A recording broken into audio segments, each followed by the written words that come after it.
if you didn't have any ministers who wanted to be the leader in the future, it'd be quite short of people around the table. And I've got Rishi Sunak tried to construct a cabinet, and well, he has constructed a cabinet where there are many strands of opinion in the Conservative Party and different types of people in it. So let's discuss some of this morning's stories with the former Conservative leader, William Hague. Good morning, William. Good morning. And the former Scottish Labour leader, Kezia Dugdale. Morning, Kezia. Good morning. And you can join the conversation as ever. Text us 87222, start your message with the word Times. You can tweet us at Times Radio or email studio@times.radio.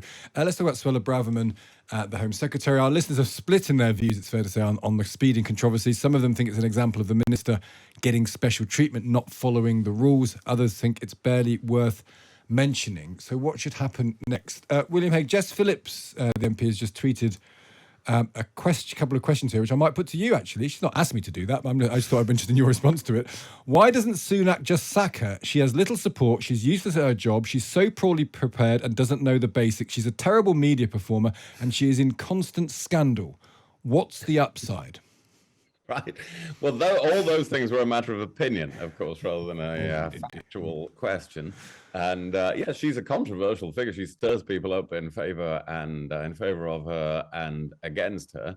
But of course, what you have to decide when something like this comes up, the speeding fine, well, does anything about that merit actually dismissing the Home Secretary from their job? Now, I don't know everything that's been going on, or anything that's been going on internally in the government. I think the Prime Minister talked to her and to the ethics advisor yesterday, and he always comes to a very fair and rational judgment about these things. But my instinct would be, I can understand why listeners are split. That's totally understandable. My instinct would be, no, actually, this is a matter of a rap over the knuckles rather than a dismissal. But would it not be better for Rishi Sunak, maybe, if she wasn't in her... It might be better for her if she weren't in his cabinet. It might be better for him if she weren't there as well, because we can get the immigration figures come out. There's no question, William, she's politicking. There's no question she wants to be the next leader. There's no question, it seems to me, that she disagrees fundamentally on points of principle with the Prime Minister and his manoeuvring. Would it not be better if she weren't there? Well, if you didn't have any ministers who wanted to be the leader in the future, it'd be quite short of people around the table. And I've got Rishi Sunak tried to construct a cabinet, and well, he has constructed a cabinet where there are many strands of opinion in the Conservative Party and different types of people in it. Remember, one of the reasons the Liz Truss administration crashed and burned so quickly was she didn't have anybody in the cabinet who'd opposed her in the leadership election or was going to put a different point of view, really. So Rishi's created a stronger, more broadly based cabinet, Suella's part of that. So yes, again, on the whole, I would stick with her as the Home Secretary. But it's important not to keep repeating these instances, of course. No, and there's a little bit of form here. Kezia, what do you think? What about the argument that's articulated by some people that, why do we know about this? Nothing actually happened, the sort of no hurt, no foul argument. And the only reason we know about it, really, is because civil servants don't like Suella Braverman, and they don't like her because she wants to do things differently. And this is an indictment not of her, but of the civil servants that surround her. So I start from a different place, actually. I think it is a story and it is an issue that the Attorney General was caught speeding. There was a time, I think, 20 years ago where that in and of itself would have led to her resignation, because it would have been considered that she had a higher status as a politician in public life, and when you break the rules, those rules have consequences. And we know that standards in public life are deteriorating. They have done for a long time now. And we know that the Prime Minister is committed to raising them again. That's why he's put building trust in politicians and politics and the political process at the forefront of his leadership. It's why he said he wants to bring back, quote, integrity, professionalism and accountability. So he's made this a story, not about her, but about standards in public life. And therefore, I think he has to respond to this seriously and to take it seriously, because he's put it on the agenda. And I'm very glad he has, because there is a problem here. Why have things changed then? That's a really interesting point that maybe unfairly, but if you're a senior politician and you get caught breaking the rules, you know, of course, we've had Partygate, Rishi Sunak not wearing his seatbelt as well. But if you're the Attorney General and you get done speeding, there is no speeding is illegal for a reason. It's illegal because it can lead to people dying, because you're not supposed to drive too quickly because that can cause a problem. Why was there a period 20 years ago when that would lead to you leaving, and that period doesn't exist now? Great question. And there are people the length and breadth of the country studying this just now to try and identify what has changed and what's driven this kind of lower expectations of politicians in public life. The problem is, when those standards are really low, they have consequences. We think more poorly of all our politicians and public servants, regardless of where they sit on the political spectrum. This is the big mistake, I think, sometimes that opposition parties make when they try and lean in and exploit these situations, because they think that they're gaining political ground on their opponents, when all the academic evidence actually tells us that stories like this affect all politicians right across the political spectrum, because we, the public, are left thinking, well, there's one rule for them and one for everyone else. Now, that sounds a bit glib and a bit cliched, but this is a stark example of that in practice. Does your average member of the public think that they could make an appeal upon a speeding fine to ask to do a course on their own to avoid the embarrassment of perhaps being around their peers? Of course not. So that enforces this idea that there's a different set of rules for people in power, and that's what the public are rejecting here. We're going to move on and talk about Joshua Sutcliffe. He is a teacher, or he was a teacher, has been banned from teaching for calling a pupil she when the child wanted to be called he. It's believed to be the first case of its kind in the UK. Kezia Dugdale, what do you make of this decision? It's really difficult. I mean, I listened to the interview earlier today, and I tried to do so with an open mind, and I was sympathetic initially to the teacher at the start, until I felt that his argument fell apart a little under Stig's probing, when we learnt that actually, as a maths teacher, he was talking about religion in the classroom. He was offering his own definition of what marriage is, and obviously I would reject that. I think most people in the country would reject that as the description these days.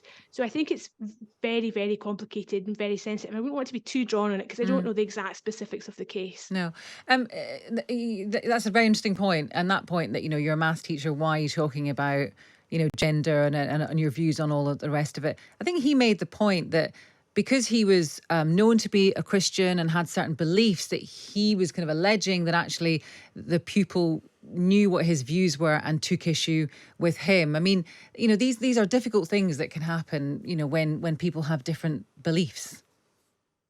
Sure, but from a child's perspective, I think if they assert in the safe environment that a school represents about what their pronouns are and how they want to describe themselves, I think they do deserve the respect of the teacher. And I actually think, certainly from a Scottish perspective, the policy would encourage that teacher to respect that as well. So I think there's a fine line between what we heard earlier, which was the teacher saying, well, I didn't use the preferred pronouns.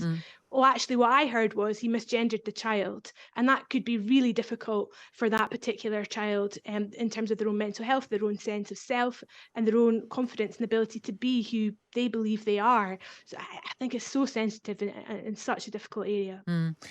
William Hague, we spoke to the MP Nick Fletcher earlier. He was on to talk about migration figures, but we also asked him about this case, and he said that he thinks there should be no place for pronouns in schools. What do you think? Well, I think the world has changed, and so you do have to respect how to address people, how they want to be addressed. I think, I didn't hear the interview with the teacher, but from what I've read about this, he claimed that it wasn't intentional, that he gave offence and that he apologised immediately. But my general attitude is, yes, you've got to be respectful towards people, but we have to have some robust debate as well. We can't, we should not be suppressing a variety of opinion, including in schools, including from teachers. When I was a, irritating young conservative in the 1970s, my teachers in Rotherham used to say, what are you supporting the Conservative Party for? We're Labour, and so on. And we used to have a really good, robust discussion. Well, there needs to be a robust discussion about all of these issues, and people should not be afraid of that. Would you write a column on something like this, or would you steer clear of it? Thank you for a suggestion about a column. No, I wouldn't steer clear. I don't feel that, I feel the huge issues about the future of the country are the ones that I write about. But I've written today about the need for conservatism to adapt, not to have rigid dogma, to change as society changes. It's quite right for conservatives to have supported same-sex marriage. Well, adapting to the fact there are transgender people, well, that's part of adapting. But then saying, well, no, you're not allowed to give an opinion about it. Well, that's a different thing. Freedom of speech is very important too. Yeah, and then there's the third question, which is this one, which is, could you get fired for using a pronoun that's not the preferred pronoun? And that's not an opinion. That's just a question of whether that's right to lose your job because of it. And as Kezia said, it's complicated, but we'll see where that case proceeds to. I have a feeling we might all be a bunch of nannies for the next couple of minutes, but we'll see if we can run against that narrative at some point, because there's overwhelming support. Maybe there's a nation of nannies, because there is overwhelming support. It's in the Times today for tougher curbs on junk foods to tackle obesity. The reports come amid promises from Keir Starmer to ban advertising junk food to children on TV and social media.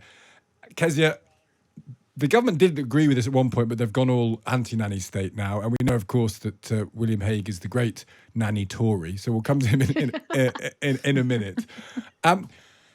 Part of me thinks that, is there a danger here that in the case of people's health, we are now in this stage where we recognise so many other factors that we actually downplay personal responsibility to such an extent that it's the fault of the supermarkets, it's the fault of the advertisers, it's the fault of the ultra-processed food. It is the fault of everybody but the person who decides what to put in their mouths. So I think if you start a debate around personal responsibility, you have to ask initially whether the people you expect to exert that personal responsibility have choices, where they actually can choose to do things differently. And a big part of the conversation we have about food is its cost. So in this debate, I'm going to be a little bit nuanced and say, I really want to know what we mean by advertising. So of course, I'm against putting, for example, a McDonald's motif on a kid's school football kit, but I'm also against the idea of banning buy one, get one free offers on food in supermarkets, even if it is high fat or high in sugar or processed, because my priority issue in that case is making sure that families have access to cheap food, that they can sustain themselves. And I'm much more interested in a conversation about how you make good food cheaper than I am bad food harder to get. Yeah, that's a good point. Although I think that the evidence might be that buy one, get one free it doesn't turn out any cheaper in the end, because people just buy more, and that's why supermarkets do it. If it was genuinely an act of generosity, Kezia, supermarkets would go out of business. There's no such thing as an act of commercial generosity. Sure, but what are we choosing to put at the end of the aisle? Are you choosing to put, buy one, get one free on big family bags of crisps, or could you do that with other forms of healthier food? So how do we incentivize that second choice rather than banning the first is where I think this should be as a public policy conversation. William, you mentioned in your column the idea of conservatives should be able to accept liberal tenets. This is actually a good example of it exactly not happening, isn't it? That Boris Johnson saw the evidence, really, or saw some evidence to say we need to start intervening more as a state to deal with the problems of obesity. He got fat himself. He nearly died from COVID, and it really brought it home. And then, of course, the ideology took over. Liz Truss comes along, Rishi Sunak comes along, and all of a sudden they're terrified of being called nanny statists. And actually the very opposite of what you think should happen has happened, where ideology has trumped common sense, perhaps. Yeah, I think all political parties are a bit shy of this. Actually, there's some moves now coming from the Labour Party, but they're all a bit shy of really confronting this, because people are caught. That the tragedy is millions and millions of people are caught in a cycle. It's not really their personal responsibility, because it's very difficult for them to break out of it. They are caught in what Henry Dimbleby, who wrote the National Food Strategy, the draft strategy that hadn't been implemented, the junk food cycle. And I think this will be like smoking. We now look back on how people smoked 40 years ago and say, isn't it unbelievable that they didn't know what damage they were doing to themselves? And of course, the state has had to intervene in order to discourage people from that. That's now absolutely cross-party point of view. In another 40 years, people say, weren't they short-sighted in the 2020s? Can you imagine people didn't know that stuffing yourself with chemicals and sugar and salt produces so many of the health problems that people have today, and that you can't have economic growth or or a strategy for the health service or anything else unless you sort out the food. But we do know that. Well, the evidence is now, I think the evidence is now before us where it wasn't before in a lot of recent research and books. And so now there has to be action. This is definitely something I'm going to write another column about. And so now really parties have to face up to it. There's not going to be any escape. And would you tell Rishi Sunak that actually in the next manifesto you need to say we're going to do something about advertising, we're going to do something about UPF, we're going to actually take some interventionist steps? Well, yes, I would. Oh, he knows my views about this. He knows I can bore on about this for hours. But certainly, I think. However, you do have to respect the fact that for political parties, that they have to go into an election. Then people say you're going to make our food more expensive. Well, no, then you have to win the argument. It won't be more expensive. It'll be better for you, just as with the soft drinks levy, which has taxed sugar in soft drink. That hasn't made them more expensive. It has forced companies to reformulate soft drinks so that people don't have as much sugar. But that's quite a complicated argument. So I think political parties need the rest of us who are not running for election to create the climate of opinion to prepare the way for this. So I feel I'm helping the Conservative and Labour parties by getting people used to the idea this can't go on. The junk food cycle can't go on. Okay, we're going to end by talking about mindfulness. This is because in Times 2 today, Anna Maxted writes that mindfulness is not as passé as we may have thought. And we spoke to one of the co-authors of a book about mindfulness and how actually it can be used, or how it was used originally to help people with recurring depression. But many people can use it who are not necessarily suffering from depression. Kezia, do you practice mindfulness? What do you do when you are feeling a little bit low or a little bit stressed? So I try to. I certainly call it mindfulness. I don't know if it would meet the definition offered in Times 2 today, but I walk my dog in the woods every day, and I normally take almost exactly the same route. And during the time that I do that, I always try really hard to think about nothing other than what I can see that's changed in the woods since I was last there, if that makes sense.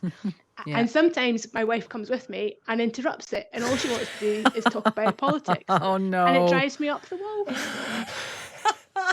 Can't you make a rule, Kezia? I've truly tried. Put your foot down, Kezia. Yeah. Come on. On her foot. Only joking, not advocating any violence. William Hague, do you practice mindfulness? Yes, in my own way. Actually, I'm also I like nature. Forest bathing, as they call it in Japan. That's a really good thing to do. But also, I used to get teased when I was leader of the opposition because people knew I was a fan of transcendental meditation, which I have been since a teenager. And that, just like the article is explaining in Times 2, is about heightened awareness, not about having a blank mind. And so I think there's quite a parallel with that. Well, I didn't know that you were into transcendental meditation. From when? From how long ago? Oh, I learned that when I was 16, and I don't think I would have survived 4 years as leader of the opposition without that. But this is not a new thing. It was in the press a lot at that time. Must have passed me by. And that's very interesting. Do you still do it? Not to your forest bathing, but do you actually do something more specific with transcendental meditation? Do you go off and sit in a room and do it? Oh, that's a big discussion. That's wait, no, you sit wherever you want to sit. Yeah, in a room is a good idea. Yes, in a room. Yeah, but wherever you're not going to be disturbed. Exactly. William, thank you. Very, very interesting. The things we learn about William and Kezia. It's fantastic. William Hague, of course, former Conservative leader, and Kezia Dugdale, former Scottish Labour leader. They are here every single Tuesday, just after 9 o'clock. Don't miss it. So basically, William needs to find a room where Kezia's wife might not pop in. Start talking about politics. I don't want to talk about politics. We tried to do the meditation during the news where we stood. Which was a bad idea. Yeah, we stood there and thought about our feet and tried to feel the balls of our feet. And then the name Dominic Raab kept coming from the news, and it was like Kezia's wife. The news Kezia's wife does. And we had to start thinking about politics instead of meditation. We're going to try it afterwards. Everyone, if you subscribe to the Times, read that thing. 'Cause it's not about yogi and awful kind of roomy poetry and Instagram influencers. It's about sort of practical things you can do to keep your mind alive. We're going to go and try it after the show. You've got to try it as well if you subscribe. Read the story first, so you know what you're doing. You've got to. Stig says you've got to try it.